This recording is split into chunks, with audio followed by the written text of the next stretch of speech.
Welcome back, ladies and gentlemen, to Starfield. My name is Camel, and just a few hours ago, the 2021 Bethesda and Xbox E3 showcase took place, and I watched it with a bunch of you guys and girls right here on YouTube. If you do want to watch that stream, you can find the link up above if you feel so inclined. Now, right at the start of the showcase, we got a 2-minute Starfield trailer, which we're going to look at a little closer, well, very closer, as there are some interesting things in there, like the hinted alien technology of the ship's engine, or perhaps something else. But a few hours before the presentation, the Washington Post actually leaked or intentionally posted the trailer before it was shown at the showcase, which means nothing now, but they also have uploaded another Starfield related video that can be found nowhere else on the internet. This is a preview of a development diary video for Starfield and reveals some very interesting things about the game that we did not previously know about,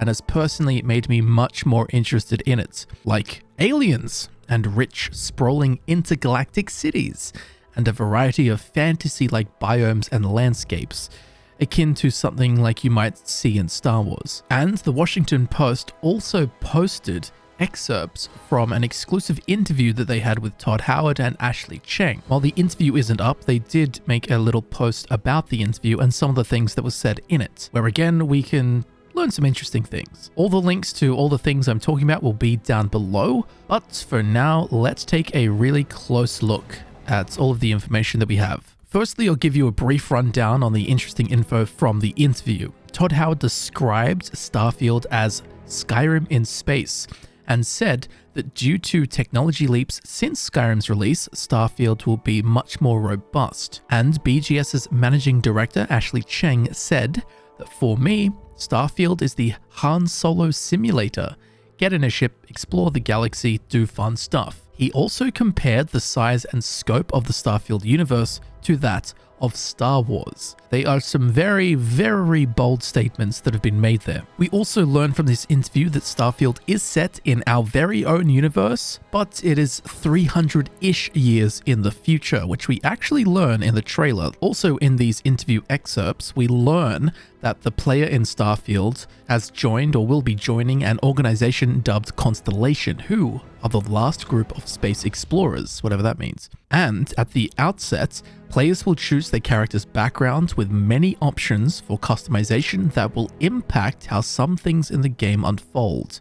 So very broad strokes in that interview, but some very interesting information and comparisons. Now to the E3 presentation trailer.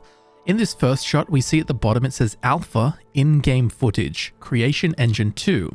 So everything in this trailer is actual in-game footage, of course the alpha version, and it's running on something called the Creation Engine 2, which is likely based on or a very upgraded version of their well-known Creation Engine that they've used since Morrowind. Of course, they've upgraded it and improved on it at every release, but they've never renamed it, I don't think. Anyway, in this next shot, we don't really see much, but we do get a look at a health pack on the wall. Don't know if that's going to be a big thing. Also interesting, on the floor, we can see a pot plant, which Todd Howard was questioned about in said interview. And his response to the pot plant was that he doesn't want to give too much away just yet. So I don't know if this is going to have some kind of big significance or if he's just, playing it safe. In this next shot, we see some kind of display table, which is susceptible to magnetized items, as it says on the side.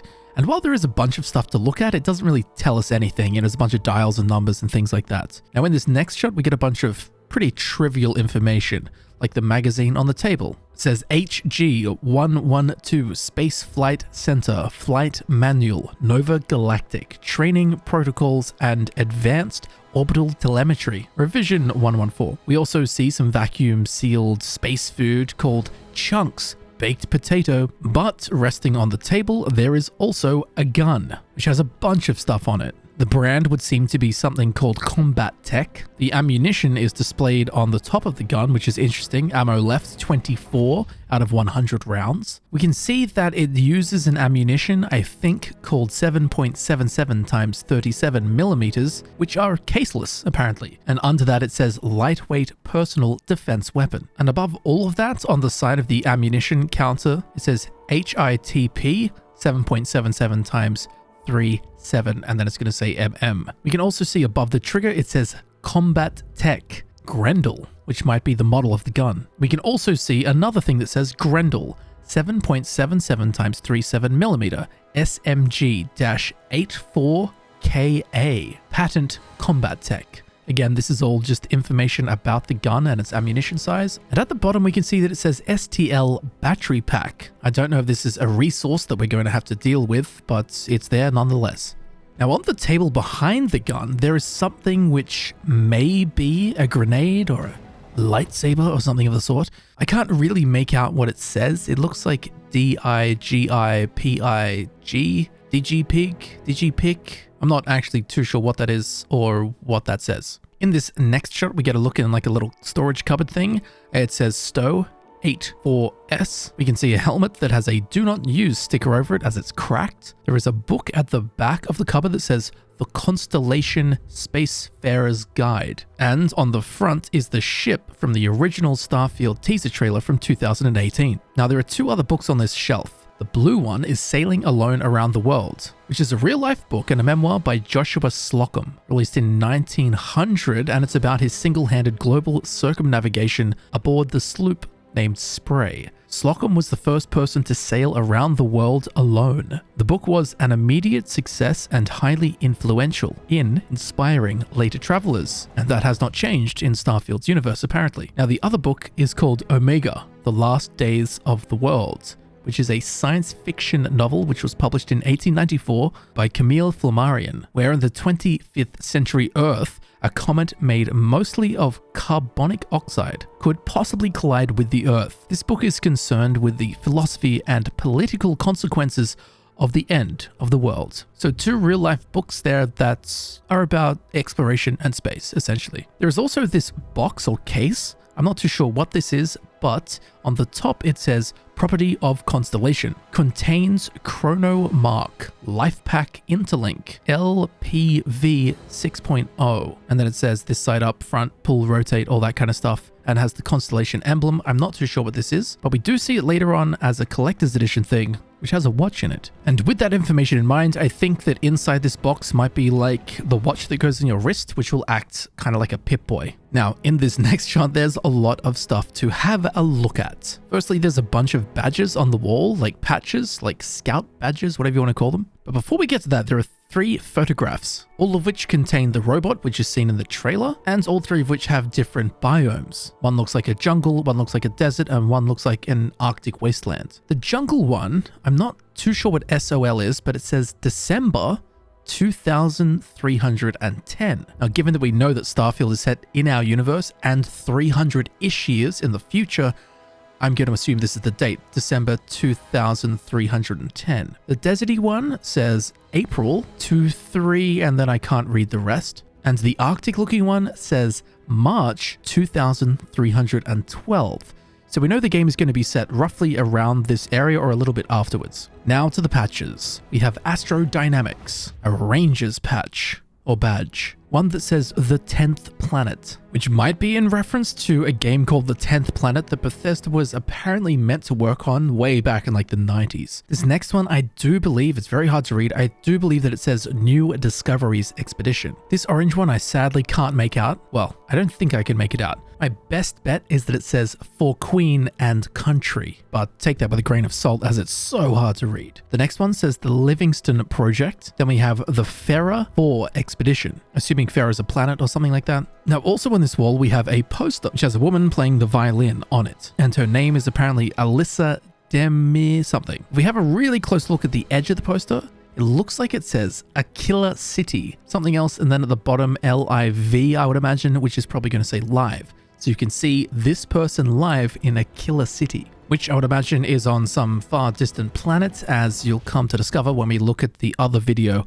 that was released today. Then we have all the stuff on the metal panel. Firstly, there is this patch or sticker. I really can't make this one out. It says The Something 8 Expedition. This other one, I can't make out. The Something Expedition. A lot of expeditions. Again, this is space exploration. Then we have the writing. This, I do believe, is in regards to the ship, perhaps, as it says Best Settings. ENG equals 323. ENG, I would imagine, is engine. SHD equals 631 question mark.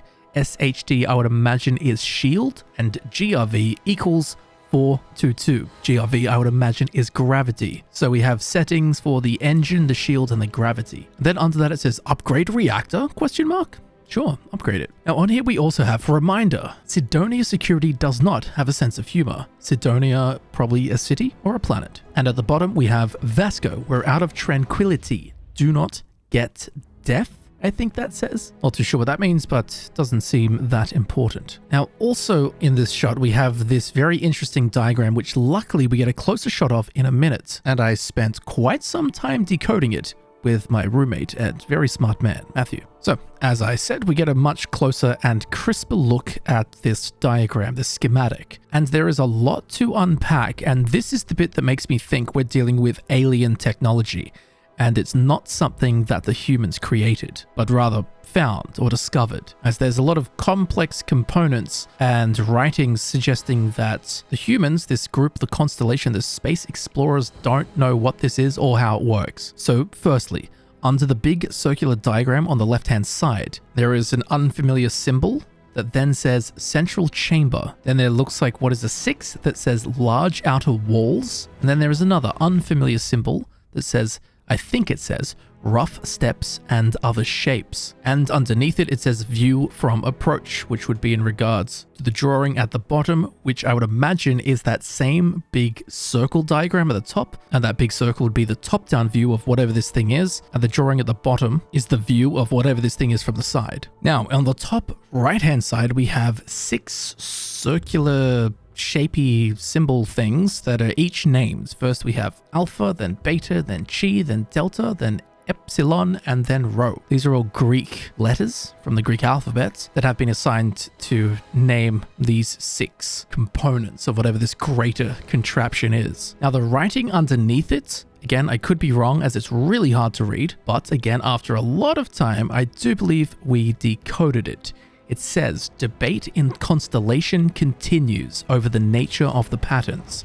Circular design seems intentional, but the disconnected elements suggest separate meanings, highlighting that there is an element of great unknown when it comes to whatever this thing is. Again, to me suggesting, these literal space explorers didn't make this as they don't know really what it is or how it works. And at the bottom of the diagram, we have, on the left-hand side, rotating rings, 2 rings, and 3 rings, which looks a lot like the device from the movie Contact. And on the right-hand side, we have a closer-up view of some circular part of this greater contraption, and the writing that says, we have so far been unable to determine what happens in the center. Again, highlighting that humans don't know what this is or how it works. Again, suggesting to me that this is some kind of ancient alien technology that has been discovered. So overall, a very interesting piece of paper on that wall there. And then essentially for the rest of the trailer, nothing really happens. We don't learn anything. We just see the ship take off. The only other real thing is we see the robot walking around outside, which is the same robot from the photographs that we looked at a few minutes ago. We do also learn that the ship is called Frontier NG 1350. Don't think that's important, but it's nice to know. And then of course at the end on the display comes up 11/11/22, which is of course the release date of Starfield, November 11th, 2022. So it's about 17 months off. Now, as interesting as that is, let's get to the other video that was posted on the Washington Post exclusively. I cannot find this anywhere else on the internet, which is kind of a shame because the video quality is so low. Essentially, it's a trailer for a development diary video and basically just shows a bunch of devs sitting around working, discussing concepts, images, designs, things like that, people coding, crafting 3D models, whatever. But there are some very interesting elements that are very important to me, as my greatest fear with Starfield was that it would be too utilitarian, it'd be too practical, like a real spaceship with real issues, and be set in a universe that was a bit too like ours. I mean, it is ours, right? But I didn't want to travel across the universe to find blank planet after blank planet after blank planet after blank planet, like what would probably happen in real life. But luckily, there are a lot of animated images shown in this little video that prove that aliens exist. As in this first shot, we can see a bunch of weird fungus-like pods, tentacles, some kind of acidic pool. But there are 3 crab-looking alien dudes over on the side, which to me, that was a huge thing.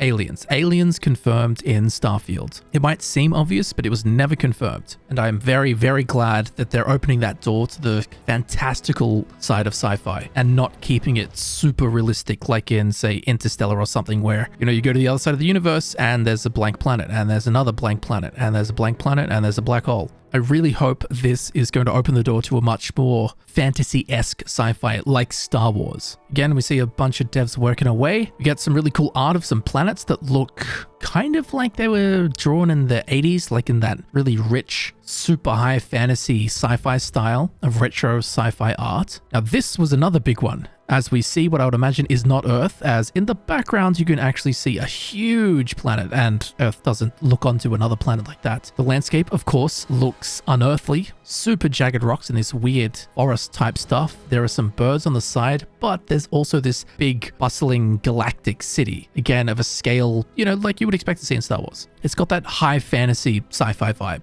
Then we get a look at this cave, just filled with sulfur, perhaps? I don't know, something. But it looks interesting to explore. Again, we get another shot of a big, bustling sci-fi city. Exactly what I wanted. You know, I want to be stunned by the scale and absurdity of the fantastical side of sci-fi and not be stunned by the all too drab and unfantastic reality of space. In this next shot, we get probably my favorite picture in this whole thing. A crazy looking jungle. A crazy, thick, dense, alien looking jungle. That's something I want to explore. That's a planet I want to fly to and hop out of my ship and roam this alien wilderness. In this next shot, we get some kind of city on an ocean. And while there are elements of realism and Earth, like a bunch of little boats sitting in the water, it also has that really over-the-top, crazy, imaginative sci-fi look, which is exactly what I wanted. This next shot looks almost like it could be on Earth. Looks a bit Himalaya-y. It's a village in some freezing tundra mountainside kind of thing. But there's a bunch of people walking around, and I'm sure there'll be some interesting NPCs to talk to. And the rest of the video is like, you know, orchestras, devs, item designs, motion capture, stuff like that. But we do see what I believe to be the collector's edition for Starfield, as we see the same case that we saw earlier on in the video in the cupboard, inside which is a constellation patch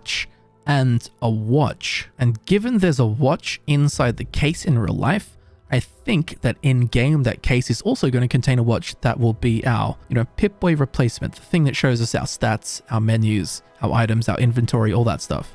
And that is about that when it comes to all of the stuff that we've learned about Starfield in the last 24 hours. I was open-minded about Starfield as I wanted it to be really good, but what they showed so far really, you know, it left me kind of like, is this going to be too realistic? Because I really want a Star Wars-esque high fantasy sci-fi experience. But then that second video that the Washington Post made that we just looked through, that really gave me a lot more hope when it comes to the fantastic, over-the-top, super imaginative sci-fi universe that Starfield is going to be. And it's kind of made me go, oh, thank God. Okay, that's good. So with that, I hope you learned something new. I hope you enjoyed this video. And if you did notice anything that I didn't pick up on or that I got wrong, please feel free to let me know down in the comments. I'm looking forward to hearing from each and every one of you. Again, links to all the things I spoke about in this video can be found down in the description, and I will see you very shortly in the next video. I'll see you there soon.